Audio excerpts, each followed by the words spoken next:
Se o governo é o grande gastador e que precisa financiar este buraco fiscal, arrecada menos do que gasta, ele está sugando a poupança nacional. E quanto mais ele gasta, maior essa necessidade de se endividar, maior vai ser a taxa de juros. Então, identificar essa relação de causa e efeito que é importante para como é que a gente acaba com isso.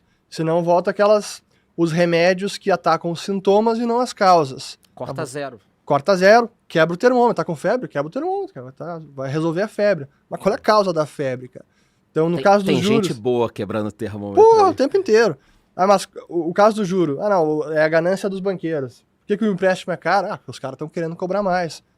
A raiz do problema começa com o Estado gastador que suga a poupança nacional.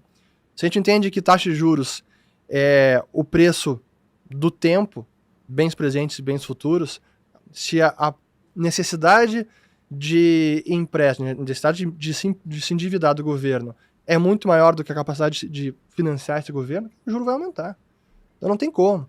E achar que simplesmente na canetada, não, agora vamos tabelar então o cartão de crédito vai ser menos, o empréstimo do financiamento imobiliário vai ser menos, cara. Isso gera consequências. Na verdade, 5 anos tentam tabelamento. Né? Há 5.000 anos. E na verdade os sintomas, isso causa um efeito adverso, né? Porque a gente viveu isso lá no final do Lula 2 e o Dilma 1, porque você tira totalmente a capacidade da Selic impactar a economia, né? Porque quando você subsidia uma cacetada de juros, né? Uma cacetada de maneiras de financiamento, não importa se a Selic sobe ou cai, só impacta a ponta final ali, que vai ficar mais caro pegar um empréstimo, mas as grandes empresas, as empresas que acabam tendo um outro caminho, né?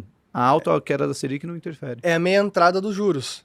Então, especialmente no Dilma 2, eu acompanhava de perto esse dado. O estoque de crédito do sistema financeiro de bancos públicos ultrapassou o estoque de crédito dos bancos privados, em Dilma 2. Então chegou no momento que 56% do estoque total de crédito estava nas mãos de bancos públicos. E a gente sabe que banco público acaba seguindo uma diretriz política e não de viabilidade econômica, se o cara pode pagar ou não, e subsidiando juros. Então a Selic acaba sendo mais alta para poder fornecer esse crédito subsidiado do outro lado. Né? O pior é que você empresta para o cara que poderia pegar no mercado de capitais barato, e o fudidão lá, o cara que tem 2 lojinhas no shopping, o cara tá no agiota, esse tá pegando o dinheiro caro. Né? Você inverte a lógica do negócio. Um ponto importante que eu vi muito na Argentina, e que esse governo pode fazer, não estou dizendo que vai fazer, mas tem esse apetite por fazer, é quando você quer controlar algumas coisinhas, do tipo assim, o governo entrou, aí ele quer segurar a inflação. Ao invés dele cortar as despesas, o que ele faz? O barril do petróleo está subindo, não reajusta a gasolina, não. Segura a gasolina, porque senão a inflação vai disparar. Então, ao invés de ele cortar a despesa dele, que é o que ele pode fazer para ficar saudável, ele segura a gasolina. Aí daqui a pouco a energia vai subir porque choveu menos. Segura a tarifa da energia. O preço da gasolina do ônibus tem que subir. Não. Dá um subsídio aqui de 5%, vamos segurar. Depois de 2, 3 anos, você tem um ninho de rato do caralho na economia. Porque tá tudo misturado e você não pode soltar nada, tá injetando dinheiro, tá segurando tarifa, começa a quebrar a empresa, ninguém quer investir, porque você só pode investir se você tiver um contato bom no governo. Senão você não vai conseguir aquela boquinha. Quer dizer, você vai amarrando a economia, e essa foi a primeira medida que o Milei tomou na Argentina. Solta tudo. Pô, mas que absurdo, você vai soltar a passagem de não sei o que, vai sair de 50 pesos para 1.000? Não, tudo bem, mas a gente precisa olhar o preço real das coisas. Quando você fica criando uma maquiagem na economia, fica difícil até analisar, que é o que eu acho que acontece um pouco com a China hoje. Tem uma imobiliária quebrando, some o analista da imobiliária, some o CEO da imobiliária. Pô, basta ver o cara da Alibaba, o Jack Ma sumiu 3 meses, voltou, nunca mais falou nada do mercado. Então, eu acho que a pior coisa que o governo pode fazer é tentar dar essa amarradinha. Foi o que a Venezuela fez. Exato. O preço do combustível na Venezuela, eu não sei falar agora quanto está exatamente, que eles estavam soltando um pouquinho, mas era uma fração de centavos. A PDVSA quebrou. Então, esse papo que a turma fica aqui, pô, Charlão, e o pessoal me pergunta, eu respondo uma boa. Pô, Charlão, se o petróleo é nosso, tá no solo do Brasil, por que a gente tem que usar o mesmo preço lá de fora, do barril do petróleo? Eu falo, porque é uma commodity. Ah, mas a gente não podia furar, usar o nosso aqui e tal. Cara, o Brasil não é uma ilha, você não pode pensar assim. Se você começar a pensar assim com tudo, vai dar merda. E a própria Petrobras precisa desse dinheiro todo para prospectar e achar novos poços. Então, o que aconteceu com a Venezuela? Tirando que é um petróleo que dizem que não é tão fácil de extração e refino, ainda é a maior reserva do mundo, cara. Então, você dá um jeito de dar a reserva de petróleo da Venezuela para os Estados Unidos para ver se os caras não iam arrumar um jeito de criar um combustível novo, fazer alguma coisa.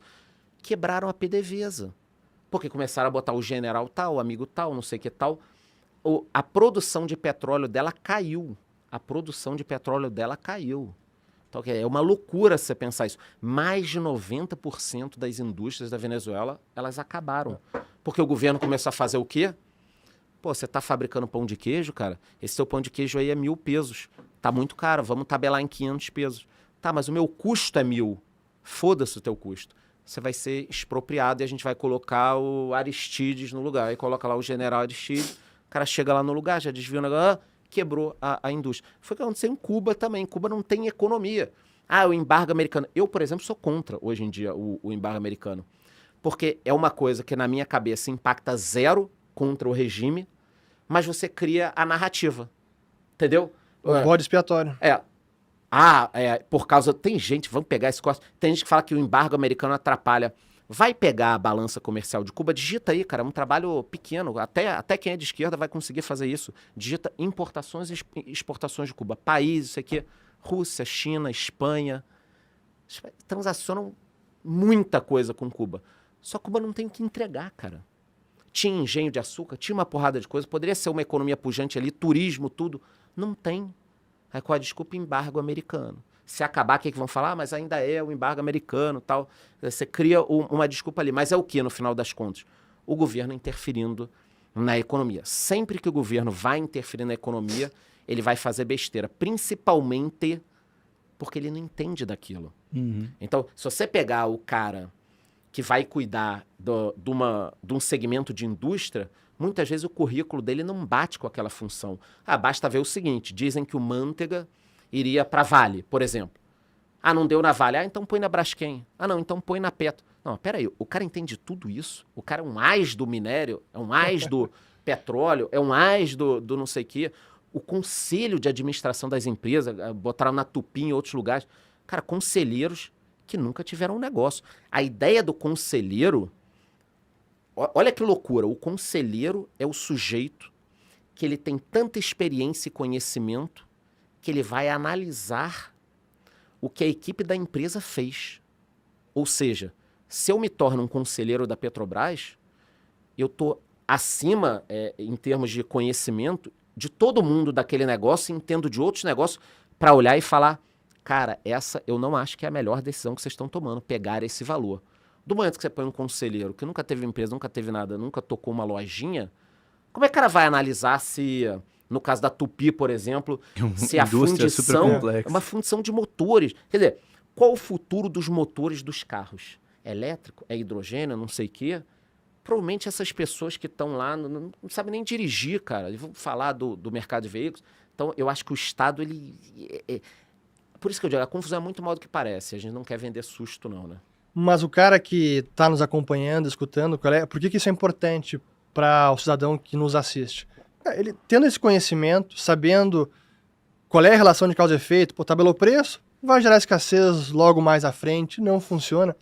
O cara se prepara, ele se antecipa, ele sabe se proteger, a inflação está sendo controle, o fiscal está descontrolado, pode gerar mais inflação, pode gerar juros, ou ele posterga um endividamento, ou ele vai investir agora, ele consegue escolher uma carteira de investimentos melhor para se proteger de tudo isso. Então, o cara consegue tomar decisões, primeiro, com mais segurança, com mais tranquilidade, e não se sentir refém do, cara, isso é aleatório, não sei o que vai acontecer. Ele consegue agir tranquilamente e saber, cara, Isso não vai funcionar. Agora, a gasolina estão segurando. Eu ontem postei o gráfico da defasagem da Petrobras. Cara, 19 já, né? pô, tá 80 centavos a defasagem. 19%. Cara, vai ter que reajustar, é questão de tempo. Tarifa elétrica, de novo voltar a história, não, vamos segurar a tarifa elétrica. Se segurar a tarifa elétrica, vai gerar apagão. Então, um cara que entende disso, que sabe essa informação, ele vai conseguir se preparar. Aí ele se prepara na física, com seus investimentos, na sua empresa. Pô, se o cara tem empresa de logística, cara, vamos ter um plano B aqui se faltar combustível. O que a gente faz? Então, o cara não fica refém dessa loucura das decisões políticas que impactam no bolso dele e na empresa dele todo dia, né? Eu lembro que em 2005, 2006, eu já estava visitando ali em Santa Catarina algumas indústrias, desconto de duplicata, e tinha uma modalidade, agora eu não vou lembrar o nome, tinha uma modalidade que competia muito comigo, porque eu tinha uma taxa